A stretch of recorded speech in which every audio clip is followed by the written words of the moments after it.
தரம் சரியில்லைன்னு சொன்னீங்க. இன்னைக்கு இப்படி சொல்கிறீங்க. எந்த அடிப்படையில் அந்த முடிவை எடுத்தீர்கள், எந்த அடிப்படையில் இந்த முடிவை எடுத்தீர்கள் என்பதை எங்களுக்கு விளக்குங்கள் அப்படின்ட்டு.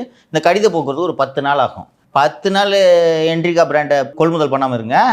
நீங்கள் ஏன் சார் துடிக்கிறீங்க? இப்படி அனுபவமின்மையின் காரணமாக இது நடந்திருக்கிறது என்று நான் புரிந்து கொள்கிறேன்.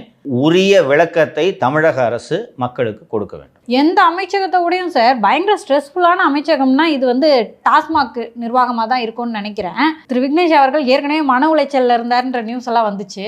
24 மணி நேரமும் பஞ்சாயத்தாகவே இருக்குது. அரசு என்றாலே பஞ்சாயத்து தான்மா. பிரச்சனையே இல்லாமல் இருக்க வேண்டும் என்றால் ராஜினாமா செய்துவிட்டு வீட்டில் இருங்கள். எப்போதும் போல போய் ரீல்ஸ் போடுங்கள். நிம்மதி வேண்டுமென்றால் மு க ஸ்டாலின் அவர்கள் போன்று தோர்த்து விட்டு வீட்டில் அமர்ந்து டிவி பார்க்கணும். இப்படியும் இன்னும் கொஞ்சம் கூடுதல் நிம்மதி வேணும்னா இதே வீரன் பாண்டிய குஷ்டி வீட்டில் பட்டு கிடங்க. ஒரு பிரச்சனையும் இல்லை, மட்டையாயிடலாம் சார். உடம்புல வேற ஏதோ வந்துரும்ன்றாங்க. நீங்கள் தானே இப்போ நல்லா இருக்குதுன்றீங்க. ஏற்கனவே சொன்னார் இல்லையா அந்த வெகுளி அமைச்சர், தினம் தினம் எங்களுக்கு ஸ்ட்ரெஸ்ஸு தான் அப்படின்னு. யார் வெகுளி அமைச்சர்? தெரியுது, இட்டுன்னு போகிறது. அதெல்லாம் குடிக்கக்கூடாது சார். ஏற்கனவே பாவம் அப்படி ஒருத்தருக்கு இதான் லிவர்லாம் போயிருக்கு ஒருத்தருக்கு. அவருக்கு குடிக்காமே லிவர் போச்சுப்பா. உண்மையிலே அவருக்கு அந்த இந்த படத்தில் இந்த குழந்தைக்கு ஒரு வினோத வியாதி வரும்ல, அது மாதிரி அவருக்கு ஒரு வினோத வியாதி, மல்டிபிள் ஆர்கன் ஃபெயிலியர். இங்கே பாரு, இதெல்லாம் நான் சொல்லல.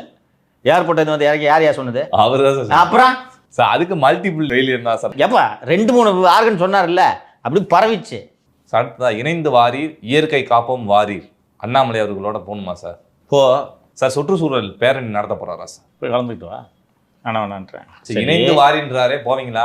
சரி, முதல்ல போதை ஒழிப்பு, அடுத்து சுற்றுச்சூழல். அரசியல் கட்சி ஆரம்பிக்கதா ஐடியா இருக்கா இல்லையா? 50 லட்சம் பேர் சேர்ந்த உடனே களத்தில் குதிப்பார். களத்தில் குதிச்சிங்கன்னா LM14 உங்கள் கம்பெனி மற்றும் அதன் வரலாறு